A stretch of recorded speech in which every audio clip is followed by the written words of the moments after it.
product packaging. This is what's going to make your product sell. I cannot tell you the stories of people showing me their product listings and I say, would you buy this? Would you honestly buy a product like this? Because I certainly wouldn't, okay? And that's why product packaging is extremely important. So we're going to dive into how to compose it, where to get ideas, how to know your product is actually gonna sell, things like that. This is very important, and again, something that is severely overlooked.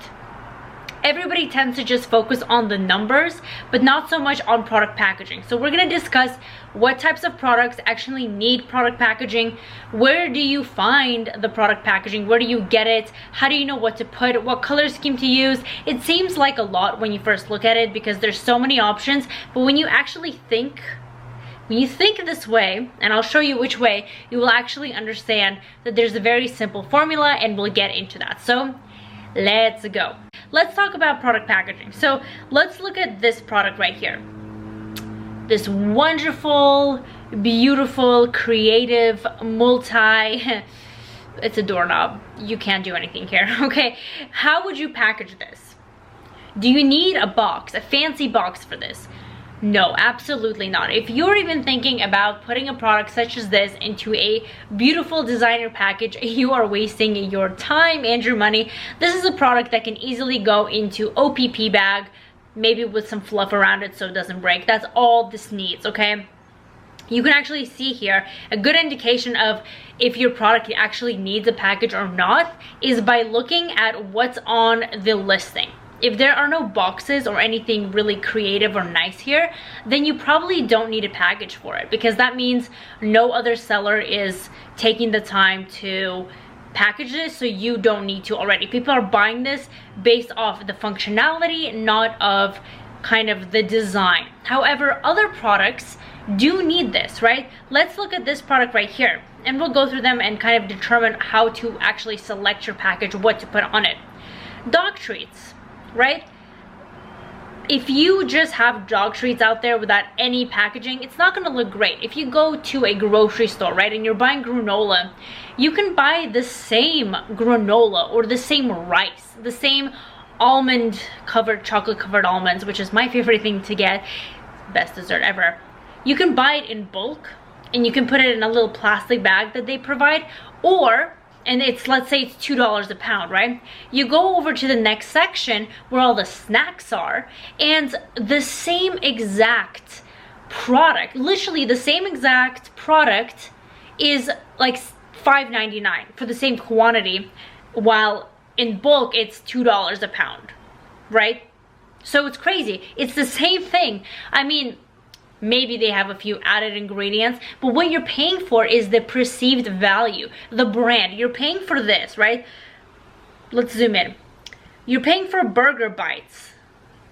Oh, tasty meal treat. Oh my gosh. Tasty meal treats for dogs. That's what you're buying. You're buying no grain, good stuff, USA cooked, whatever. Beef, yum, for dogs. I don't eat meat personally, so I can't relate, but you understand the point. You're buying the perceived value. Look at, if I was an animal, I would probably think that piece of meat is good, right? I don't think it is.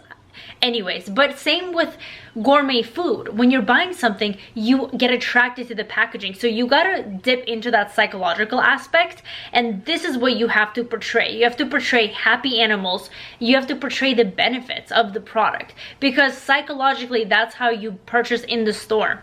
When something looks more appetizing or looks like it would solve your problem more and look like you would enjoy it more, you buy it, right? Even you, psychologically, you might think that this granola looks better because of the packaging as opposed to buying it bulk. It looks boring when you buy it bulk. Some people, actually my females can probably relate to this. Obviously not all of the time, but a lot of the time it's the same ingredients, but you're buying because it looks good. And that is the exact perception I want you to take when you're doing this, your packaging design, right? So of course the colors don't matter as much as kind of what it says and how it's perceived.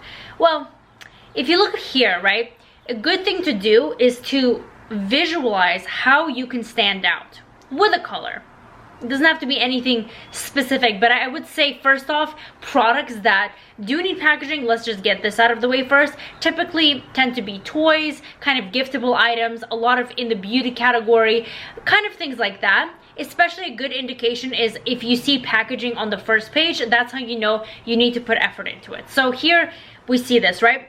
A lot of them are kind of red and orange. That's kind of what sticks out, and green.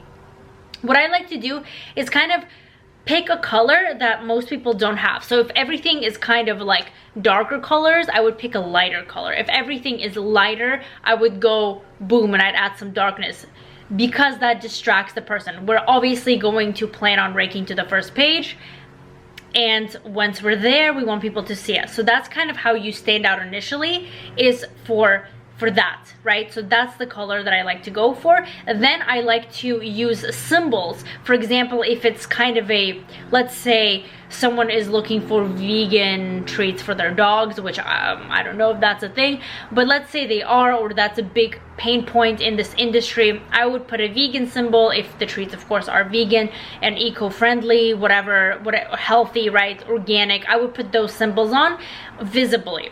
Then I like to use, of course, really nice pictures and big words. It would be very great to put the pain points on the package themselves, right? Like made in USA, good stuff, no preservatives or whatever they're using. That you get from reading reviews. If you read the reviews, you will know the pain points of the customers, and if you can squeeze them into the packaging with 2 or 3 words, that's going to be a huge advantage to you. The other advantage is that you can't put infographics on the first page of Amazon. So, I mean, your listing, your first image, the one that comes up like this. So what you're gonna need to do is, a trick is to factor it in onto the package. So when it's on the package, then people can read it. They understand that you're solving their problem. That is the biggest problem. But on top of that, Amazon can't do anything and they can't take your image down. And what you can actually do is kind of superimpose your product on top of the package, which actually is not something I see in this market.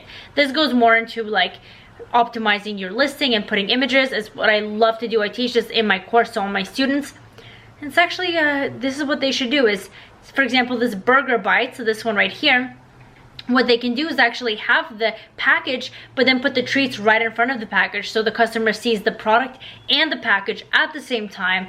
And that's very, very powerful, because you're kind of luring your customers in with the initial image of what's the good thing about your product, organic, paraben free, whatever, and you have a nice visualization of how your product looks before the customer actually decides to click into it. So go in with the mentality of, A, do I really need packaging for this product? Like a doorknob, obviously probably not, right? B, what colors make me stand out initially and make people gravitate towards the colors mentally? C, 3, what words can I put on the package that are visible from a first glance that solves the major concern of the customer? That's a huge thing. And then 4, try seeing if you can both have the package and the product in your first image to grab the attention more. Okay, and then where do you get these? Of course, you probably don't have a graphic designer that's working for you full-time, but you can go on Fiverr or Upwork, or I believe 99 Designs. There's a lot of ways you can hire somebody for not that expensive. A couple $100s would be on the very, very high end. You can get away with $30 to $60. You will get good quality if you find the right person. Sometimes it is trial and error, and if you pay someone very low amounts, sometimes they won't be able to do the quality. That's just something you have to assess based on their past work and things like that. That's going to be up to you. However, just look at their past work, see if their kind of design and communication level goes hand in hand with your vision. And the most important suggestion I could give is to, when you communicate with them, send them samples and ask them to give you like a little sample, not a full package, but just kind of a vision. maybe a few words, and see if they communicate with you well and if they see your vision, because if they do, that's going to make the process easy and smooth for you, and you're going to get back quality work. And eventually it will become a lot easier to communicate, and you'll know if someone is good or not. But anywho, if you want to, you know, get more value, do subscribe to this channel, like the video. You can become one of my students in the PL Club or my course. Links are down below, and it was fun having you on here. I will see you in the next video.